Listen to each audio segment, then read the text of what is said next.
Hello, everyone, and welcome to season 2 of Ministry Mondays with Meg.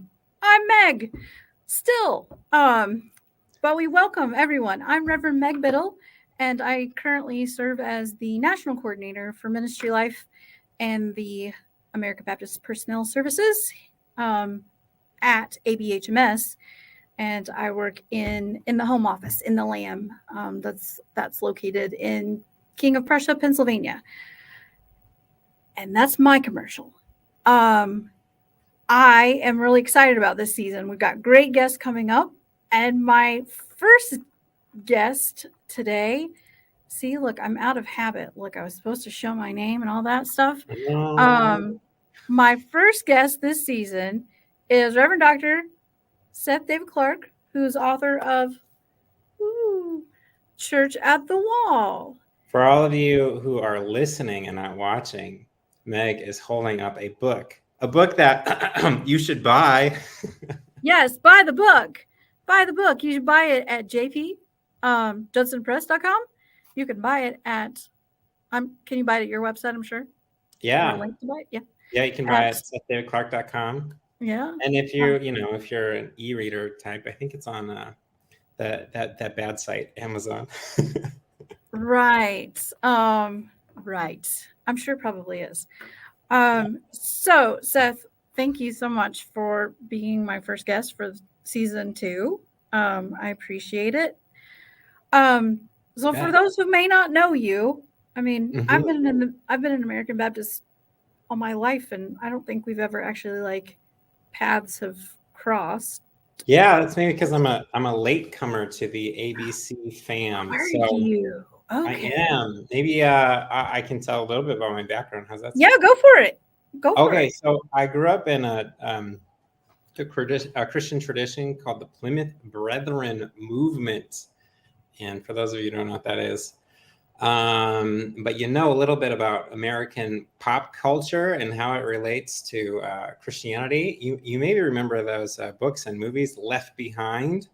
Yeah, that rapture stuff that really got popularized by the Plymouth Brethren and John Nelson Darby back in the mid 19th century, and then even more so early in the 20th century with the Schofield Study Bible. But that was our bread and butter, right? So end times fervor, but no pastors, right? And I kind of felt like this call to ministry, but you can't be a pastor in the Plymouth Brethren because they didn't have any.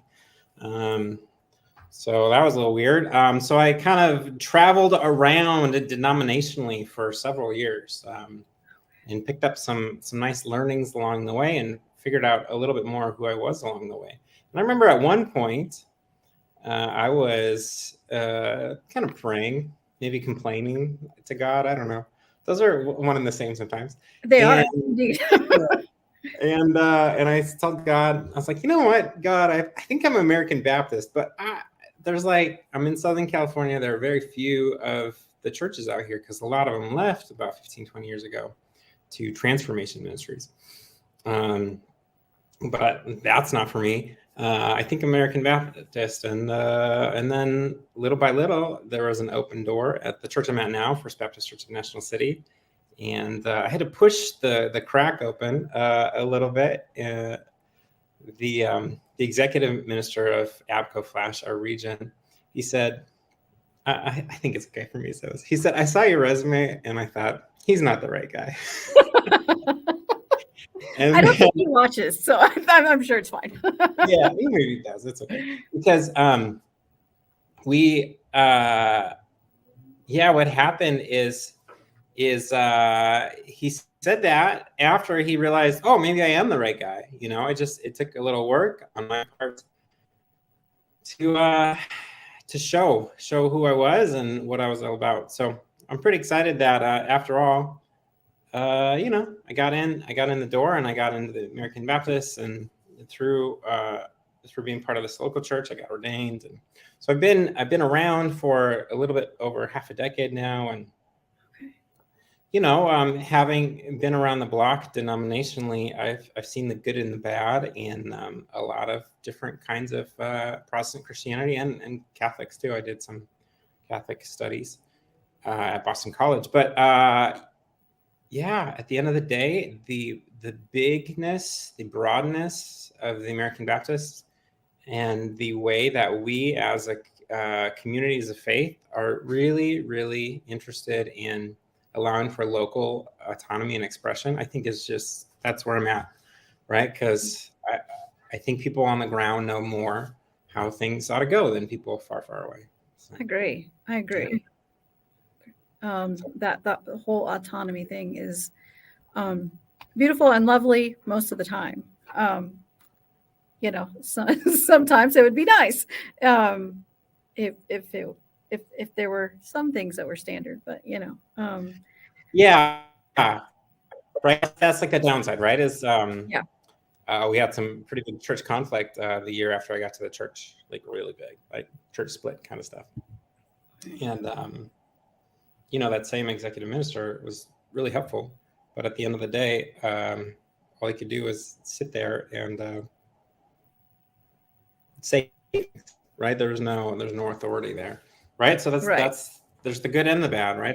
Every system, church or otherwise, there's a light side and a shadow side. So, but exactly. I'm going to hold on to the light for us. Okay, that sounds good. You became this lead pastor coming out of Plymouth Brethren, right? I got that right? Correct. Okay. Yeah, Plymouth Brethren. That's that England. One I have to. Okay. Now the Schofield Bible, that thing, I'm acquainted with that. My husband grew up in regular Baptist church. And then the lead pastor where you're at now, that National City, did that come first? This Church of the Wall? Did it come together? How did all this? Okay, yeah. Like how did? I mean, like I'm really curious. So you got to the church, you had a big blow up kind of thing. Sure. How do you end up where you are now? I mean, great question. Walk me through some of this. Yeah. So, before I was involved with American Baptist, I dabbled in United Methodism. And through that, I got to know a Methodist pastor pretty well. His name's John Fanistow, and he was the person who started the Border Church, right? So the church that meets at the wall.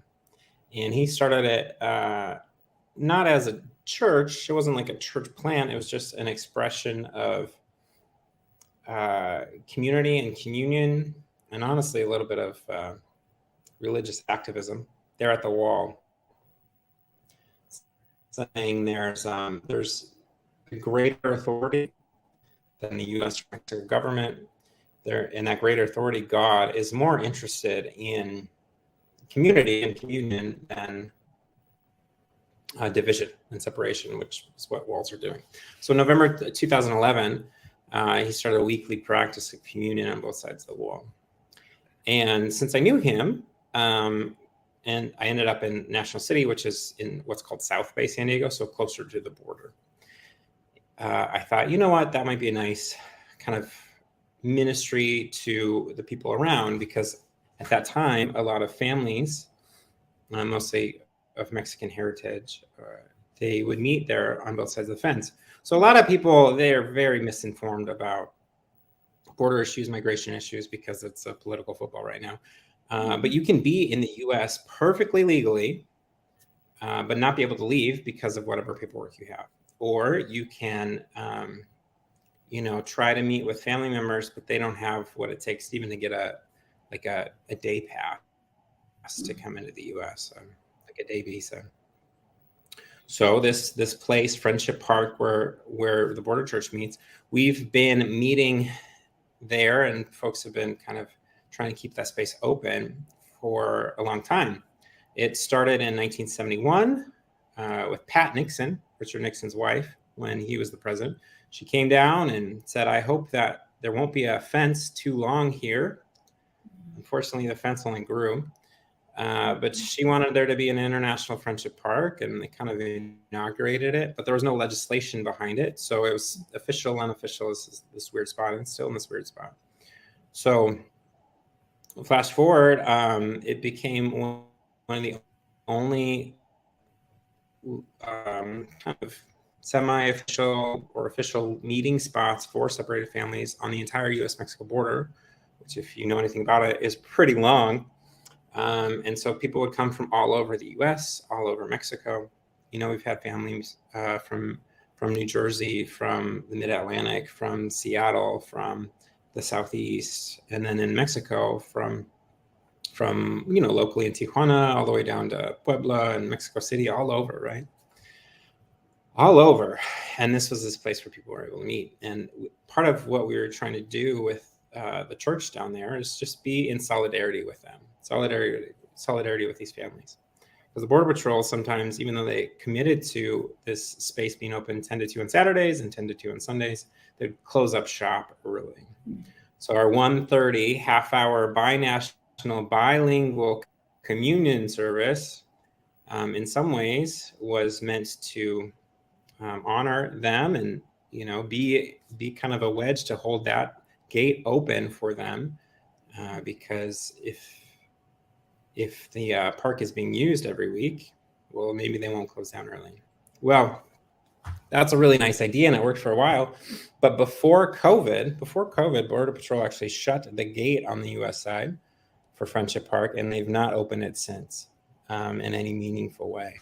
Right. So for our Sunday services, we're still trying to gather, but we're about 90, 100 feet away on the U.S. side, calling in, and they have speaker systems that they plug us into on that side, and we can barely see each other through the two fences, but we're still trying to have communion and community and break bread across and along the border there. So it's beautiful, but it's tragic. And on top of that, the Biden administration, so everyone has different politics, but the Biden administration, in my politics, are pretty pro-migrant, right? They came in and he made this campaign promise saying not one more foot of border wall. Well, as politicians often do, they changed their mind. Where they lie, I don't know. And so last year in 2022, we found out that the Border Patrol was planning on ripping out the 18-foot walls that are there and putting in the Trump team designed 30-foot walls that are much uglier and provide even less of a line of sight. So for us, being 100 feet away from each other, if those were in between us, whatever semblance of a park that is left would be completely annihilated. And it would just be even more militarized operation zone, right? So like when you see those ATVs and those trucks and SUVs kind of rolling back and forth at high speeds, with Border Patrol agents who look like they are on a battlefield, it does not really indicate a spirit of welcome or neighborliness or anything. Last I checked, the Mexican-American War ended in the 1840s, and there was a peace agreement that put the current border lines down, and we're supposed to be buddies now, right? We have NAFTA, or now USMCA, and we have all these agreements, and yet we treat their people, and the people to the south maybe even more so, not so much as humans who are in need of help, but as nuisances who are in need of being kicked out or kept out. It's pretty sad. So every Sunday at the border, we try to proclaim something greater, which is communion, community, a big God who transcends borders. And most Sundays, I try to preach to myself as much as anyone else there that for these walls to come down, we first have to allow God to tear down the walls in our hearts. And regardless of what neighborhood our listener is in, dear listener, I think God's probably trying to do a little work in your heart too to tear down some walls. I mean, how heartbreaking that must be to go week after week and experience and experienced that. How in the midst of all this mess do people find hope? Good question. Oh my goodness. Yeah, right. It's because it is heartbreaking, and compassion fatigue is a real thing, right? Yeah. So one way you could easily just kind of deal with it is to allow yourself to be hardened towards all the injustice and sadness. But trying not to do that. Yeah. The subtitle of the book, Church of the World, is Stories of Hope, right? Stories of Hope along the U.S.-Mexico border. So there's hope there. There is hope there. I think I see it every time I go in small ways, right? In the book I talk about catching glimpses of the basileia. Basileia is just the Greek word that we often translate as rain, kingdom because of imperialism and maybe some sexism.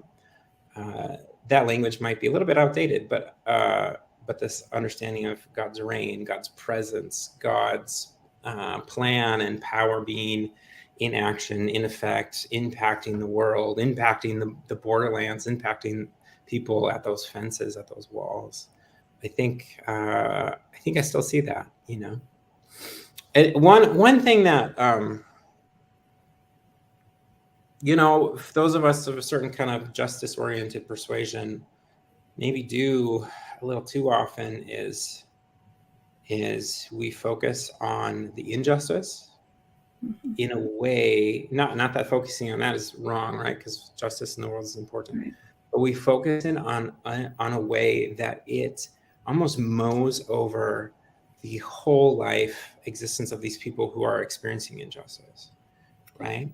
Because they have hopes, they have dreams, they have joys, they have happiness. Their kids still play, they still giggle and make jokes, and there's still, for many of them, just a deep sense of abiding faith, trust, and hope in God. And if we see them only as victims, I think we perpetuate the victimization of them, because through our own lens, we don't see them first and foremost as people who bear the image of God, and as people who are made in God's likeness, and through Christ made to become like God in a beautiful way. So I think focusing on that for me, right? These are people. These are not just victims. It's not the them and the us. Right. Try not to, because this whole oh, you're experiencing injustice, and then now I'm going to other you in this other way. Yeah. That is about as ugly, not quite, but it can lead to some ugliness in similar ways to the different kinds of othering that happened in the first place. Yeah. So why write the book? Was that part of a calling as well? Because I could certainly see that. I mean, yeah. Oh, good question. So I did a doctorate of ministry program at Columbia Theological Seminary in the Atlanta area, and that's actually a Presbyterian USA school, and good folks over there. And for my doctoral thesis, I was writing on this, and so I had a lot of content written up in a way that nobody would want to read, because it's a doctor of ministry dissertation. Nobody wants to read that. So I actually approached Judson and I said, hey, what if I kind of redid this whole thing and added some more content, but just really made it more for people who, maybe college classes, but also just for Christians and other people who are interested in kind of justice in the world. And they were like, yeah, send a book proposal. We're having our roundtable with book proposals in 2 weeks. It's like, oh, okay. So as fast as I could, I drew one up and I submitted it. And very shortly thereafter, they said, yeah, let's do this. So I got to work. That was right at the beginning of COVID. So that was a little bit hard because I have two small kids, and they were even smaller then. And so it's hard to get away to write when everyone's trapped in the same house. Right. It's like a 2-bedroom little house in National City. So eventually I was able to kind of break away and do a writing retreat and got a lot of it done and found other times beside that. But yeah, it just seemed important because the articles have been written.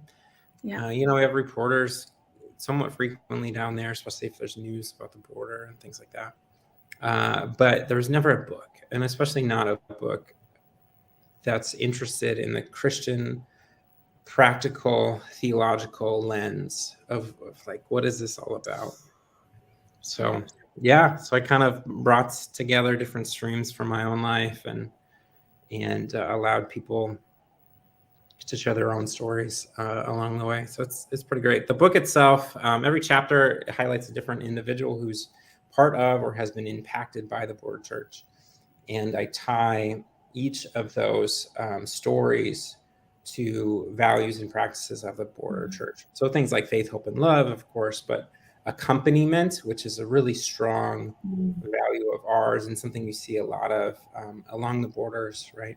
In Spanish, the word is used a little bit more, but accompaniment, you know, being there with another, not pulling them along, not pushing them ahead, but being alongside. And even the word itself, you know, with the Latin root, pan, if you know Spanish, pan means bread, right? Well, in the past, in Latin, right, it means to break bread with.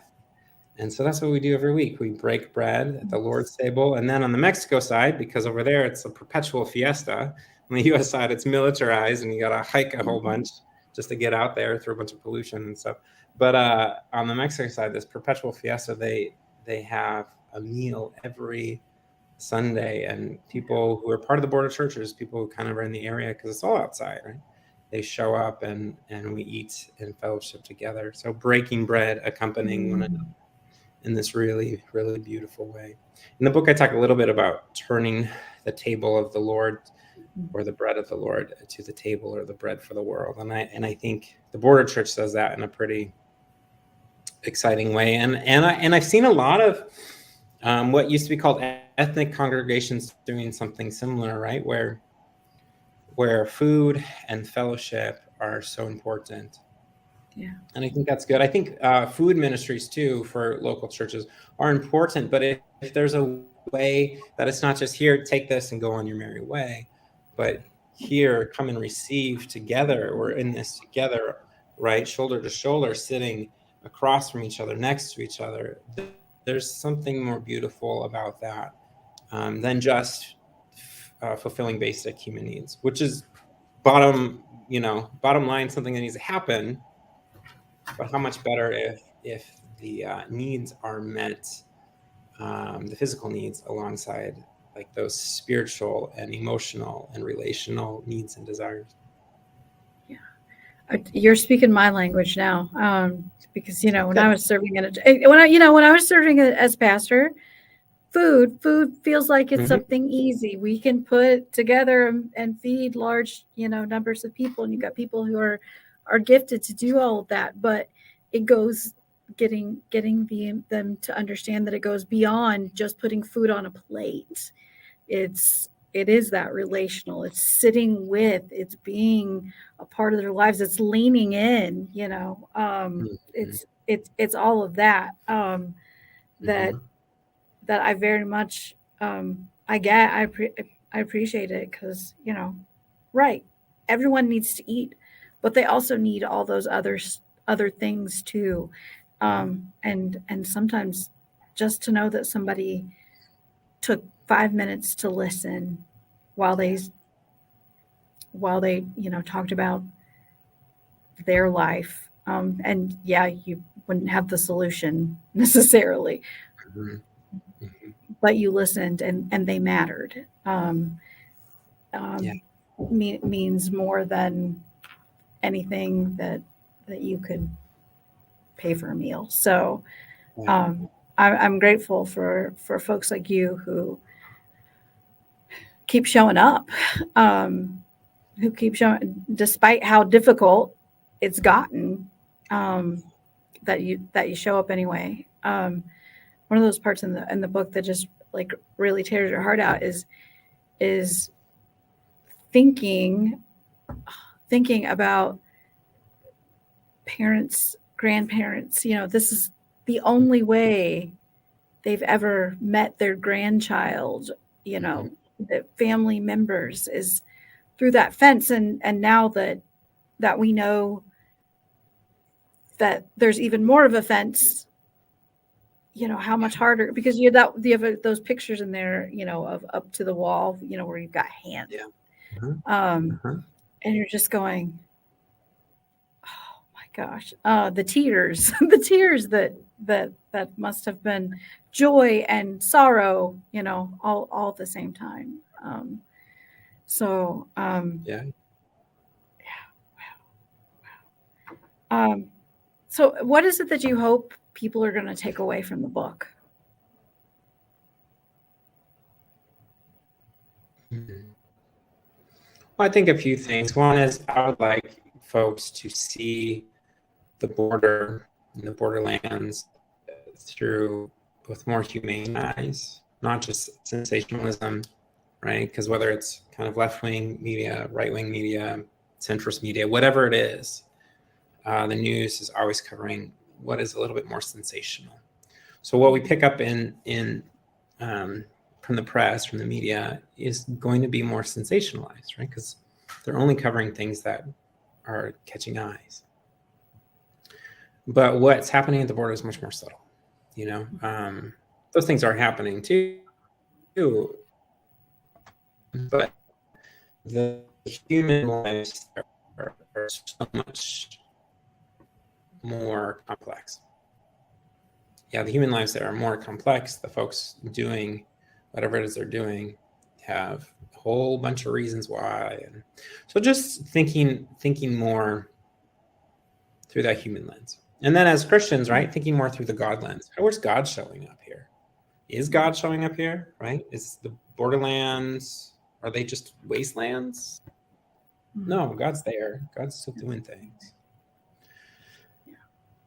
And then two, if people want to like kind of take that spirit home with them, because if you're in King of Prussia or New York City or rural Maine or northern Minnesota or wherever you are, you might not have the US-Mexico border. You might not have any border, but there's still ways that society and churches, even, and ourselves, that we put up walls. And are there ways for us as people doing ministry, as people involved with ministry, can accompany others if they're stuck at those walls? Are there ways that God is leading us to tear down the walls that we can tear down, right? Realizing some walls we can't tear down. Okay, what does it mean to show up and serve? Realizing some that we can tear down. What does it mean to do that? How do we do that in a way that, as much as possible, doesn't add to hurt, but actually allows for healing?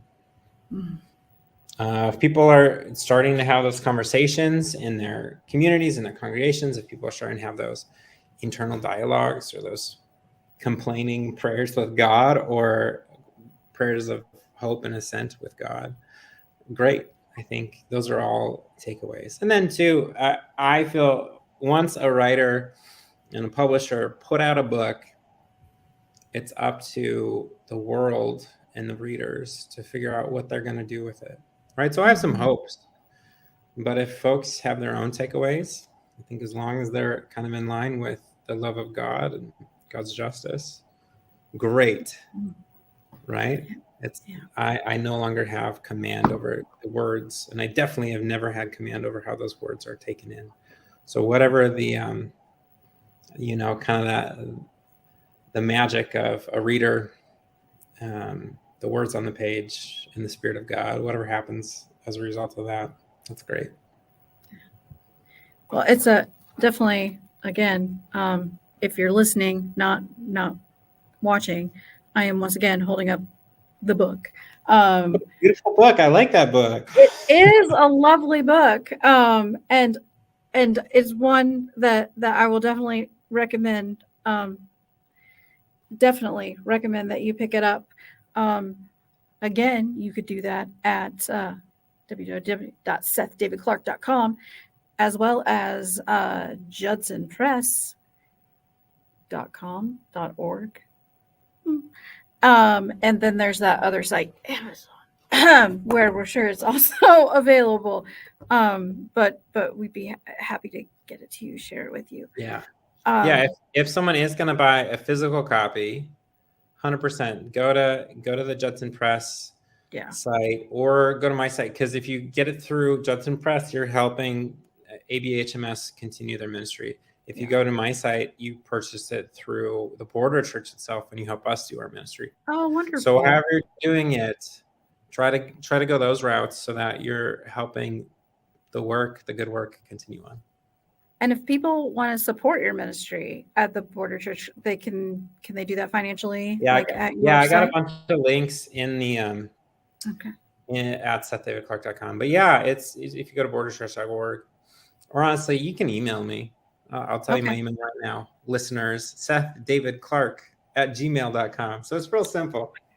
I can also put it, I can put it below. I can put it below for our listeners, for our listeners, because that's going to do a lot of good. But I can put it below for those who are watching. And as he said, it's not like a secret from anybody. It's SethDavidClark@gmail.com. Or you can get a hold of me if you forget for some reason, and I'll give it to you, whatever. Just a couple more ways to kind of stay in touch with Border Church is we have it's about a weekly e-newsletter that goes out, and I write like a little reflection. And I didn't realize until in the last few months but some people are like really encouraged by that reflection.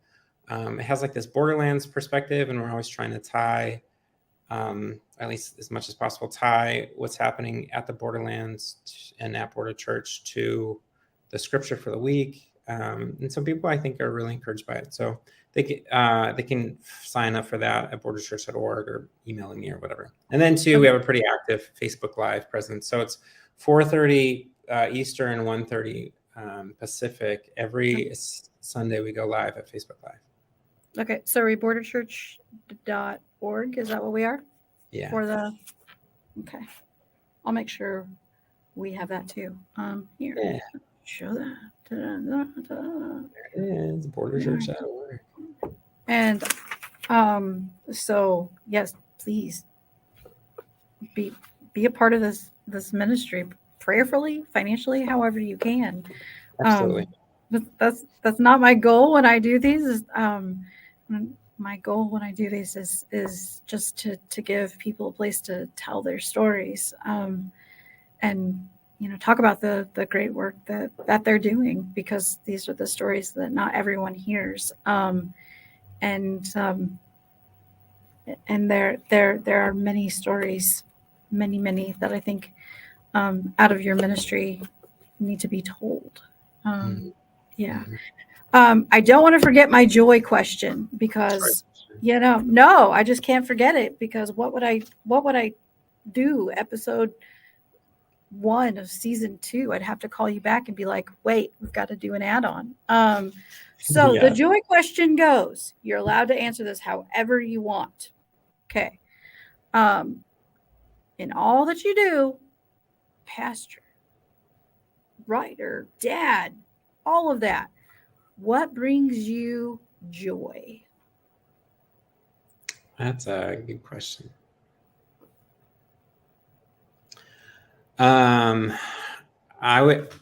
Before we get into that, I would be remiss if I didn't tell the listeners and you that Border Church is grateful that ABHMS is a consistent supporter. So that brings me joy, that part of my kind of denominational family is like actively involved with the Border Church. Okay. Yeah. But no. Yay, plug for plug for ABHMS. So that's good. And a lot of other great supporters. But I think what I'm gonna answer with two answers, if that's okay. Sure. One is a little more personal, and one is more kind of ministerial, in a sense. So the personal one is just like my kids, 3 and 5. They're at this age where, like, there's so much newness, and the emotions are so big. This morning on the way to school, we're in San Diego, so it doesn't rain a whole lot, but there's been so much rain lately, and it rained unexpectedly.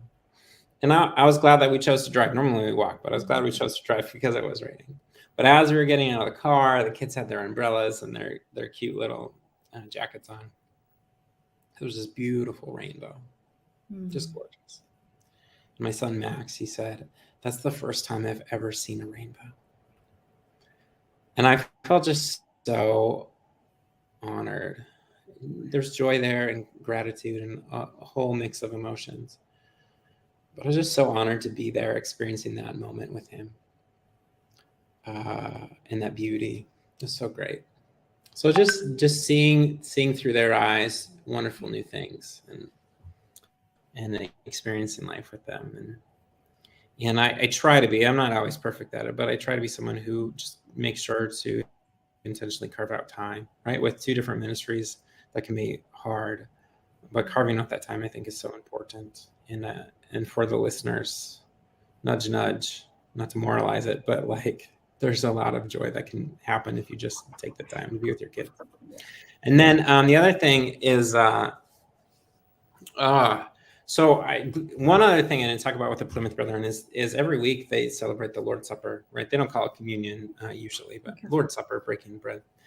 And a lot of things have kind of moved on from in terms of like certain practices and certain ways of being as church. And obviously, right, I'm a pastor in a different denomination now, but that one is just always stuck with me, like, because when I'm reading scripture, when I'm reading ancient theology, and when I experience it for myself, there's just something so wonderful and so beautiful about sharing communion together, and being able to do that in this just crazy complex place at the border is something that it fills me with joy, right? I experience communion in certain profound levels at that 2 events more than I have in the most beautiful of churches or the best run ministries, whatever it might be, the most highly programmatized ministries, with like the awesome band and the perfect sermon and whatever. Just the simplicity, but also the counter narrative that King Jesus is real and is bigger. There's something so profound and so joyous in that. So every Sunday when I get to do that, it's once in a while I still kind of get caught up in the procession of it all, but when I just really am able to take the time, it's so meaningful and so joyful. So those are my 2. Those are great answers, and I think I'm going to think of Max now every time I see a rainbow, because out here it's a regular occurrence. But to oh, wow, that's the first time I've ever seen one. How amazing is that? How amazing is that? So good. Yeah, absolutely. So Reverend Dr. Seth David Clark, author of the lovely, wonderful book, Church at the Wall. Thank you so much for being my guest today, for sharing your story and giving of your time, and blessings to you and this ministries that you have, and hopefully people will continue to support you, and you will see growth, and we pray that one day real change will happen and those walls won't be there. Yeah. So, again, thank They you haven't so been there much. for too long. Yeah. Yeah, they haven't been there for too long, and they don't need to be there for Right. too long. Right. Yeah. So thank you for your time, and we thank everyone for watching and for listening. And join us again Mondays at 11. Thanks, Meg.